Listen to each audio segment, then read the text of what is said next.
सिंगिका, तुम किस विचार में डूबी हो बताओ मुझे।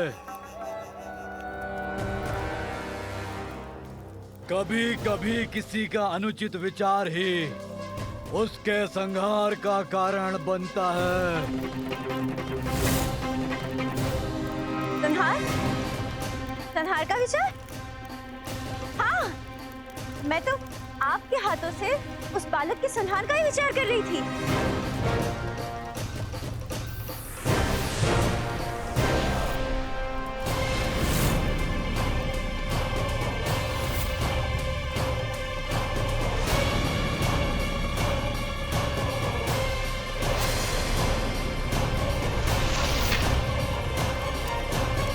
कहीं इसका क्रोध अब मेरे ऊपर तो नहीं फूटने वाला।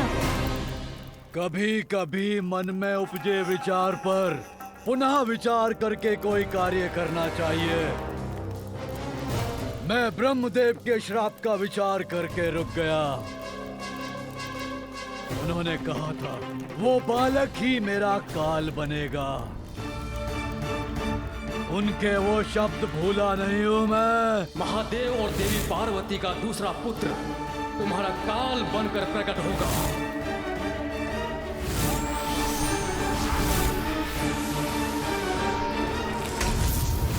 संकट के मुख में स्वयं को प्रवेश करना मूर्ख का स्वभाव होता है और सिंदूरा मूर्ख नहीं है। इसीलिए उचित तो यही होगा कि मैं कैलाश और उस बालक से उचित दूरी पर रहूं। प्रतीत होता है सिंदूरा ने कैलाश जाने का विचार त्याग दिया है। मुझे कुछ करना होगा इसके लिए। समस्या है तो समाधान अवश्य होगा। सिंदूरा इस समस्या का उपाय अवश्य ढूंढेगा। अवश्य अंत होगा उस बालक का। तब तक धैर्य रखो बुढ़िया सिंगिका, शांत रहो। बच गए।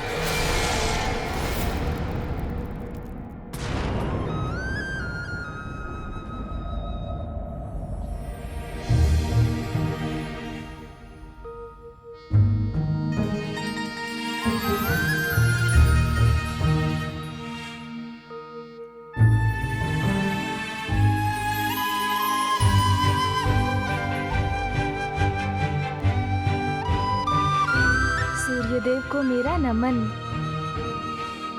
आपके आने से तो एक नवीन दिवस का प्रारंभ हो गया है।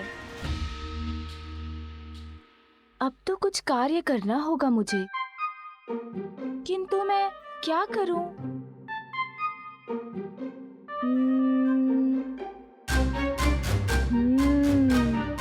अरे हाँ, मेरे खिलौने।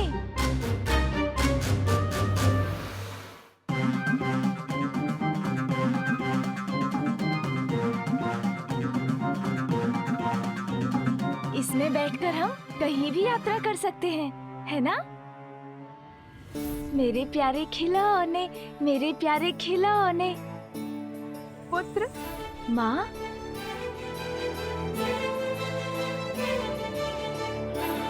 प्रातः काल में माँ के शुभ दर्शन तो अत्यंत मनभावन है। अरे ये क्या पुत्र, निद्रा से जागृत होते ही पुनः खिलौनों से क्रीड़ा करने लगे। इनके साथ क्रीड़ा करने में तो मुझे बहुत आनंद आता है माँ। आइए ना। तुम्हारे साथ क्रीड़ा करूं, इसका समय ही कहाँ है पुत्र।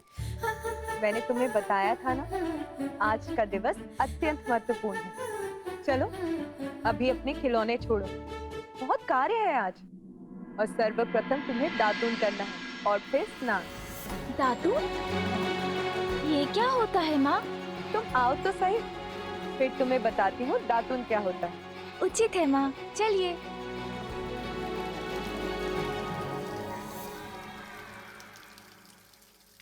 ये तो बहुत मनोरम दृश्य है माँ। क्या प्रातः उठकर इस दृश्य का आनंद लेना ही दातून करना कहलाता है? कितने प्रश्न हैं तुम्हारे पास पुत्र, कैसे सबका उत्तर दूंगी। ये वृक्ष देख रहे हो, ये नीम का वृक्ष है पुत्र। इसकी छाल, पत्तों और फल में अनेकों औषधियां निहित हैं जो हमारे शरीर को निरोग रखती हैं। और इसी की टहनी को दातून कहते हैं पुत्र। देखो, ये है दातुन। प्रातः इसे करने से दंत और उसको आधार प्रदान करने वाले मसूड़े स्वस्थ रहते हैं पुत्र, और मुख को भी स्वच्छ करता है। देखो पुत्र, ऐसे। अब तुम करो। माँ, ये तो बहुत कड़वा है। हाँ पुत्र, कड़वा तो है, किंतु प्रतिदिन करोगे तो तुम्हें इसका अभ्यास हो जाएगा, फिर इतना कड़वा नहीं प्रतीत होगा, और इसका कड़वापन तुम्हारे जीवन में स्वास्थ्य की मिठास घोल देगा पुत्र। चलो, अब बिना मुख सिकोड़े शीघ्र दातुन करो। अच्छा माँ, करता हूँ। आपका आदेश तो नहीं टाल सकता ना? पार्वती, तुमने हमें बुलाया? हाँ सखियों, अपने लाडले मेरे पुत्र को स्नान तो करवा दो।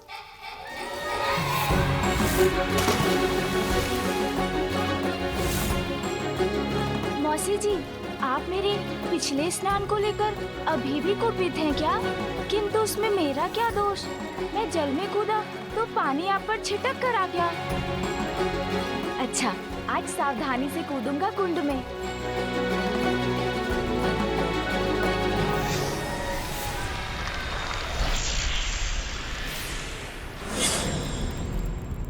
असुर सम्राट सिंदूरा, आपके अधीन असुर साम्राज्य अत्यधिक शक्तिशाली हो गया है, किंतु अभी भी हमें अपने राज्य की सुरक्षा पर समुचित विचार करने की आवश्यकता है।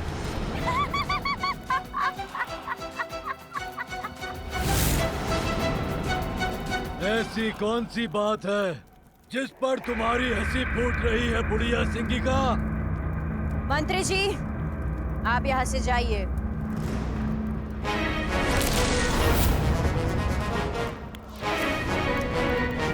इतना दुस्साहस मेरे असुर सम्राट सिंदूरा के मंत्री को प्रस्थान करने का आदेश देने का दुस्साहस कैसे किया तुमने? जानती हो इसका परिणाम? क्या तुम्हें अपने प्राण प्रिय नहीं है?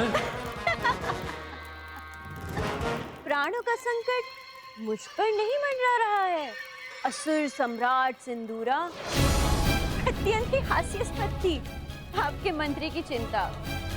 एक भयभीत और बलहीन असुर के साथ असुर साम्राज्य की सुरक्षा की चर्चा। सिंगिका!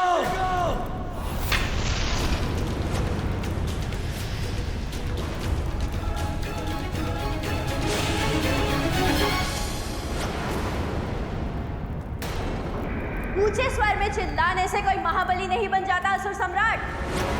बरसने वाले मेघ गरजते नहीं हैं, और जो मेघ गर्जन करते हैं वो चाहे कितने भी शक्तिशाली क्यों ना हो, हवा का एक छोटा सा झोंका भी उन्हें उड़ा के ले जाता है।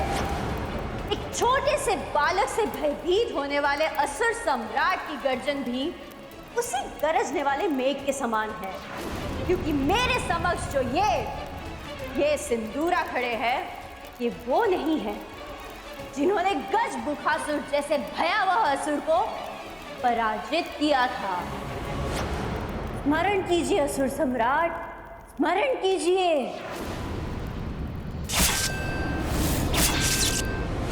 वो आप ही थे जिन्होंने केवल अपनी एक दृष्टि से भयावह गजमुखासुर को पराजित किया था। उसे पाताल के सिंहासन से हटाकर यहाँ के राज सिंहासन पर अपना आधिपत्य जमा लिया था। त्रिलोक विजेता होंगे आप।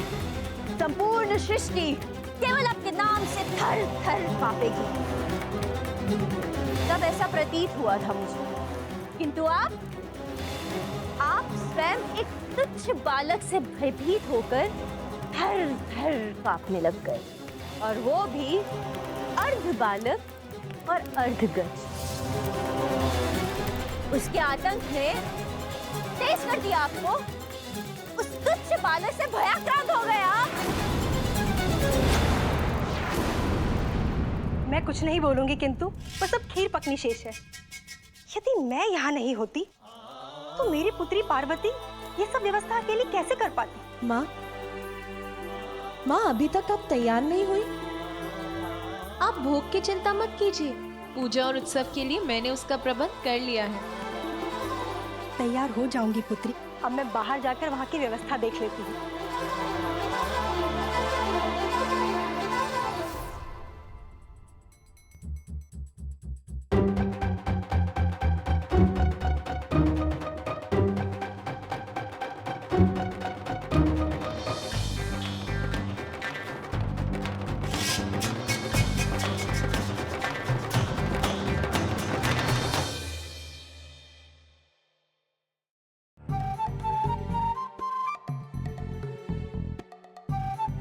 यहाँ तो कोई सजावट नहीं, न कोई पुष्प, न कोई रंगोली। और ये गण तो ऐसे बुहार रहा है जैसे इसको किसी ने भारी दंड दे दिया हो।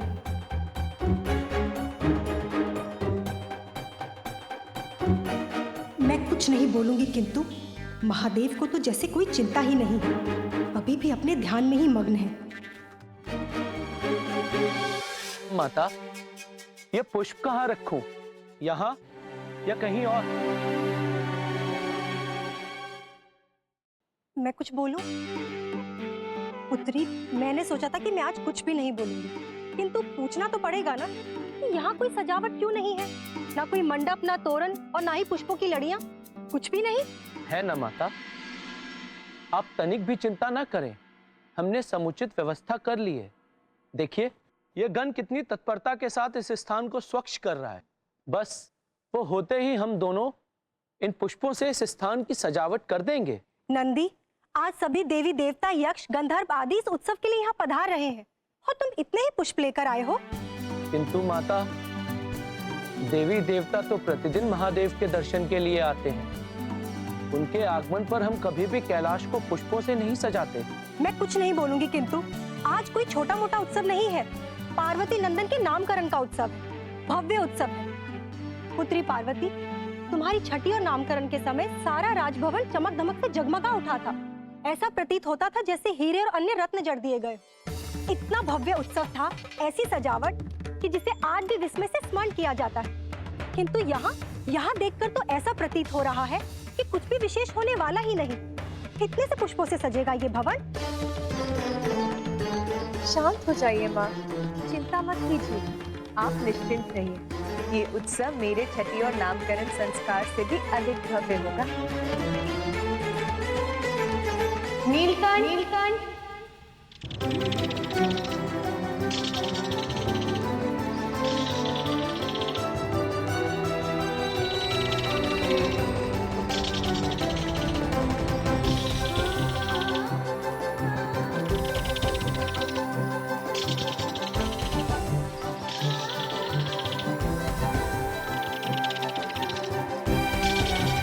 ये नन्हा पक्षी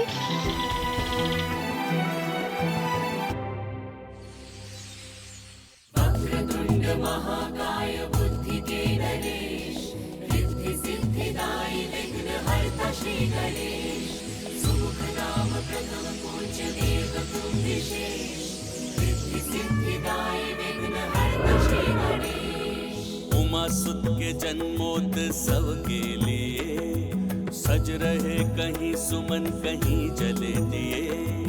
नीलकंठ पंछी सिंहराज की लहरी सज्जित कैलाश कर रहे हैं सभी। रंगोली तोरण और पुष्प लड़ी, गण प्रसन्न मैना अचंभित खड़ी। सारे जीव पूर्ण सामर्थ्य से व्यस्त, शुभ कार्य में सृष्टि जुट गई समस्त।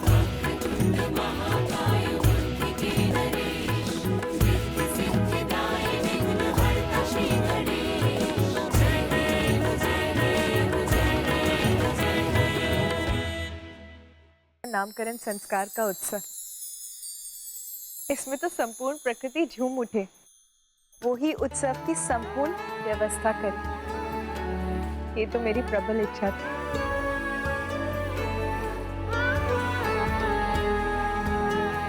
माँ,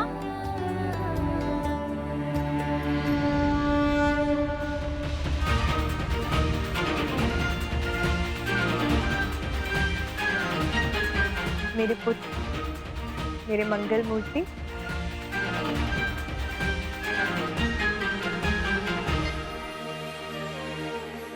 देखा माँ, आपके पुत्र ने स्नान कर लिया, स्वच्छ हो गया मैं।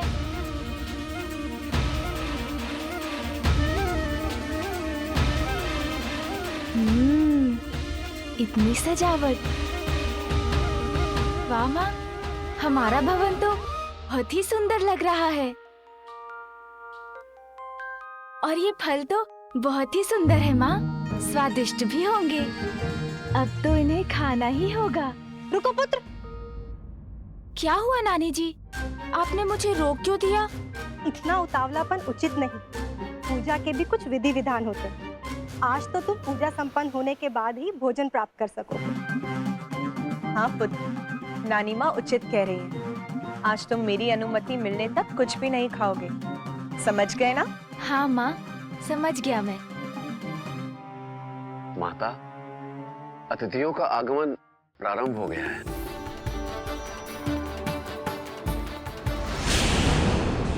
बोल रही हो बुढ़िया सिंगिका? वो बालक महादेव और देवी पार्वती का पुत्र है। और आप भूल रहे असुर सम्राट सिंदूरा, या स्वयं ब्रह्मदेव के पुत्र हैं।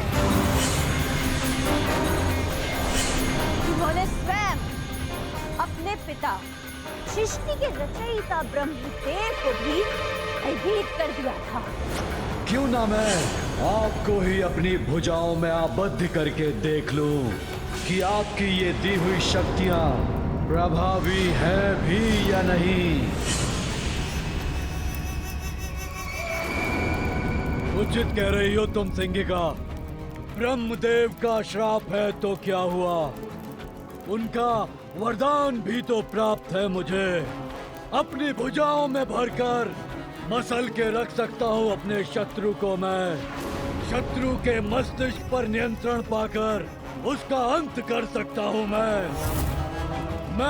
पुत्र हूँ ब्रह्मदेव का, और वो तुच्छ बालक मेरा सामना नहीं कर सकेगा। वध करूंगा मैं उसका।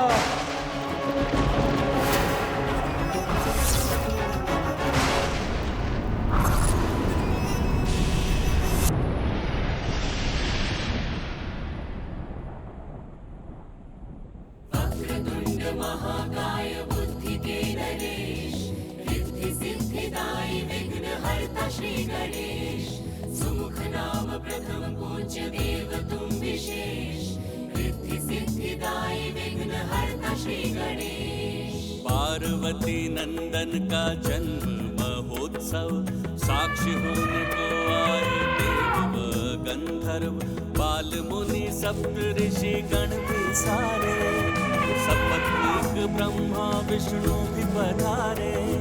नभ से उतरते वाहन सुसज्जित, कैलाश सज्जित व पूर्ण व्यवस्थित, नंदी श्रृंगी प्रेत तोतला सब गण, अगुवाई अभिनंदन करके प्रसन्न, जया एवं विजया व मैनावती, भूप हिमावंत साथ द्वारे खड़ी।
शक्तिशाली है, मायावी है सिंदूरा, किंतु इसकी मूर्खता इसे मृत्यु के अंधे कुएं में ढकेलने जा रही है।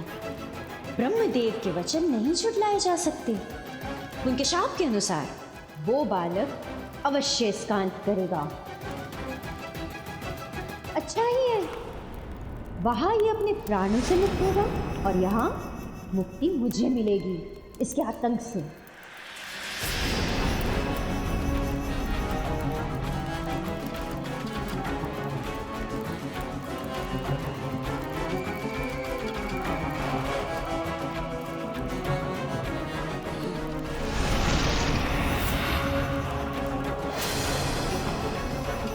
सिंगिका, तुम किस विचार में डूबी हो बताओ मुझे। कभी कभी किसी का अनुचित विचार ही उसके संहार का कारण बनता है। संहार? संहार का विचार?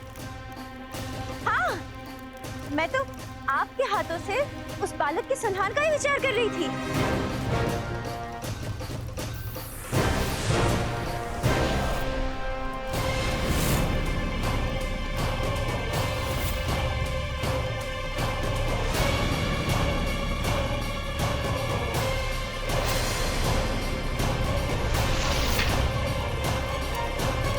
कहीं इसका क्रोध अब मेरे ऊपर तो नहीं फूटने वाला। कभी कभी मन में उपजे विचार पर पुनः विचार करके कोई कार्य करना चाहिए। मैं ब्रह्मदेव के श्राप का विचार करके रुक गया। उन्होंने कहा था वो बालक ही मेरा काल बनेगा। उनके वो शब्द भूला नहीं हूं मैं। महादेव और देवी पार्वती का दूसरा पुत्र तुम्हारा काल बनकर प्रकट होगा।